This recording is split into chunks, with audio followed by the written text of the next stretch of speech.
Hi, my name is Joanne. Today I have a lecture by Neville Goddard, November 3, 1967. All things are possible. In this lecture, Neville talks about us being asleep, or not conscious of who and what we really are. To those that do know, all things are possible. Let's get started. Neville, November 3, 1967. All things are possible. Jesus Christ is the true identity of every one. His name, forever and ever, is I Am. Therefore, when you say I Am, you are declaring your true identity. Do you believe that all things are possible to someone called Jesus Christ, but not yourself? If you do, it is because you do not know who you are. In 1929, believing Jesus Christ to be another, I stood in his presence.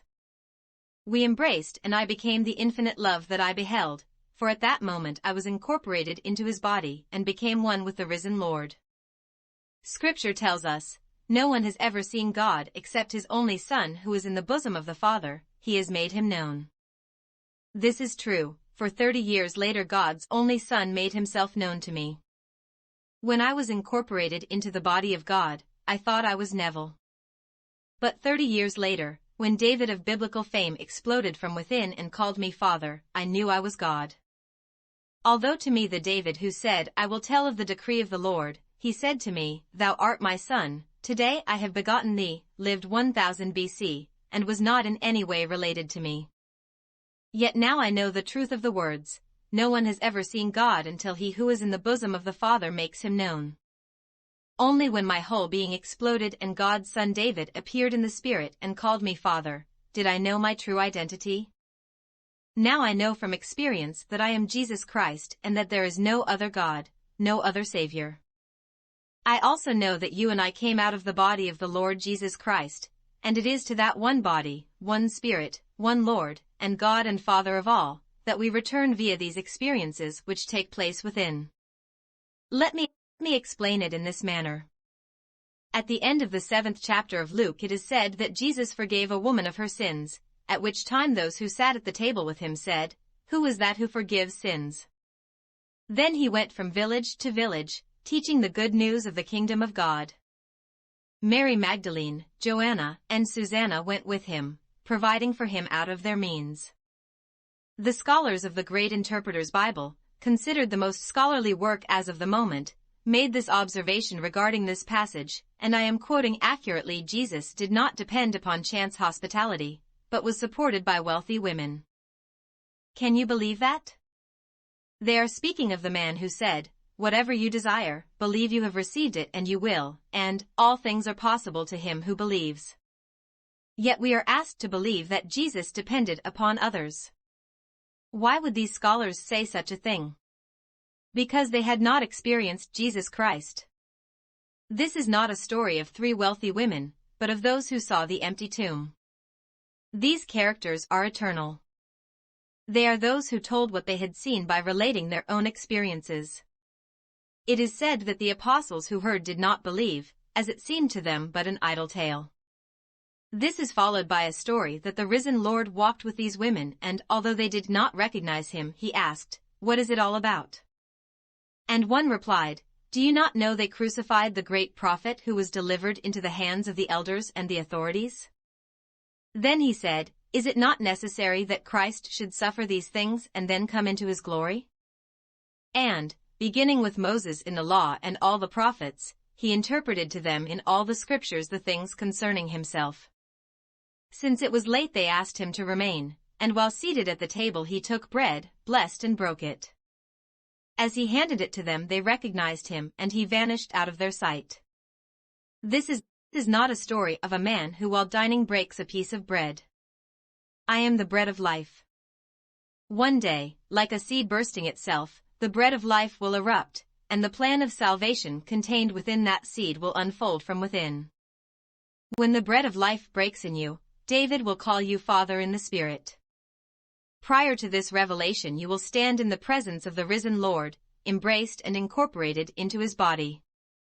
This incorporation is your baptism, for it is then that you are united, and remember, if you have been united with him in a death like his, you certainly shall be united with him in a resurrection like his.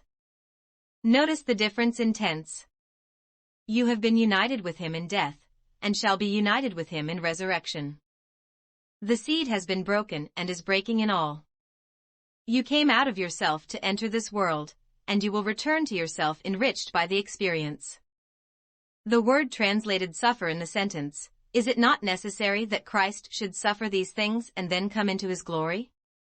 Means to experience sensations. In order for you to experience sensations, you emptied yourself of your divine being and accepted the limitations of a slave. You committed yourself unto death, to experience its sensations. Becoming one with death, you overcome it when you break this bread and are born from within, for unless this happens, you cannot enter the kingdom of God. When this happens, you will have lifted the Son of Man to the knowledge that I am He. Unless you know that, you will remain missing your goals and continue to die in your sins. There is no being talking to you from the outside, as Jesus Christ is not another. You and I fulfill everything said of him individually, because of our uniqueness. There is no one else like you, and you cannot be replaced in the kingdom of God. Although what I tell you seems like a wild tale, it is true, for in my Father's house are many rooms. Were it not so, would I have told you that I go to prepare a place for you? And when I go, I will come again and receive you unto myself, that where I am, there you may be also. Now, the women mentioned in Luke's story are witnesses. You shall be my witness. I will take you into the Father's house, where I will instruct you and tell you who I am. I can take you no farther. You must find the Father in you, and this you will never do while looking at me as another. When you see me, you see the Father, but I am not the Father when you look at me. You will find the Father only when his only begotten Son, David, calls you Father. The Old Testament is a prophetic blueprint, and the New Testament interprets its prophecy. When this prophecy is experienced, it is so unlike what appears to be on the surface, for the Old Testament is simply a foreshadowing and adumbration in a not altogether conclusive or immediately evident way. When it happens in you, and it will, you will be born from above and discover God's Son, who reveals you as his Father. The temple of your spiritual body will be torn from top to bottom, and the Holy Ghost will descend upon you in bodily form as a dove. Then God's plan of salvation will have fulfilled itself in you. Men, thinking themselves so very good, are saying that Jesus was kept by wealthy women, and millions of people believe them. There are those in my own profession who will point to this passage and get wealthy women to support them, and they will. Believing they are doing God's work, as you would milk cows. How could a man who said, "Whatever you desire, believe you have received it and you will," depend upon wealthy women for support? I have been offered diamonds, jewels of all kinds, money, my rent paid for 5 years at a time, all kinds of things, but I have never accepted any of these. I have paid all of my debts, but not through gifts such as these. When they told me this was common practice, I assured them that I was not common and was not in the market for what they offered. But the women spoken of in Luke were his witnesses, those who recorded their visions to support his claim, for one must have proof that everything said of Jesus Christ, in Scripture, has been experienced by him. Should not Christ experience these sensations, these emotions, and then enter into his glory? I have to have Scripture confirmed, for I am not just talking to you on this level, but on every level of your being. One friend followed me from place to place, from level to level, as I taught Scripture. In her letter she said, "At each lecture I became so excited my heart began to split, and at the very end I could hardly contain myself." Are we not told, "Did not our hearts burn within us when he opened unto us the Scriptures?" What else is there? If you read a doctor's report in the morning paper and remember what the same doctor reported a year ago about the same condition of the human heart, you would find that the doctor had completely contradicted himself. Or, perhaps he is only quoting another doctor. Well, if there are 1 million doctors, do you know you will find 1 million different treatments for the same disease? Treatments are more fashionable than the clothes you wear, changing often, but the Word of God is forever. We are told, "I am from above. You are from below. You are of this world. I am not of this world." If this is true, how can Scripture be secular? He is telling you that he belongs to an entirely different region. That he is from the skull, where he was buried in the beginning of time, and not from the womb of any woman who bears children into time. Everything you have ever done was done by Christ. He is your life, and without Jesus Christ in you, you could not breathe. Allowing everything to happen, he will experience it all, as you. Believe every precept literally, for it will be fulfilled literally. Believe that all things are possible to you and that you are what you want to be. Persist in that assumption and it will harden into fact. Having assumed the life you now live, no one can take it from you but yourself. You have the power to lay it down by no longer being conscious of it, and the power to pick it up again through consciousness. You are the cosmic Christ who nailed your power on humanity in 6 vortices as the 6-pointed Star of David. At the moment of sheer ecstasy, God began a good work in you, and he will bring it to completion as his predestined state unfolds from within. Now let us go into the silence. All things are possible. And once we know who we are, and know it, then things will start to arrange itself to what we believe to be true. It is a process, at least for me it is. I have been conditioned to believe outdated data, that simply isn't the whole truth.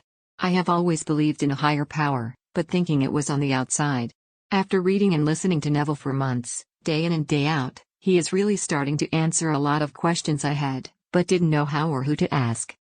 In 1999 or 2000, I was reading a lot of New Thought, William Walker Atkinson, Ernest Holmes, Robert Collier, Charles Haanel, Wallace D. Wattles, and many others. They all said pretty much the same thing, that just resonated with me. I would like to thank Rhonda Byrne, The Greatest Secret, Dr. Joe Dispenza, Evolve Your Brain, Brian Scott, Reality Revolution, Jake Ducey, Matt Parr, and YouTube, Google, TikTok and so many more. If you haven't already, please be sure to subscribe below this video, ring the bell, give me a thumbs up and like it if you did. I'd especially like to thank you for watching.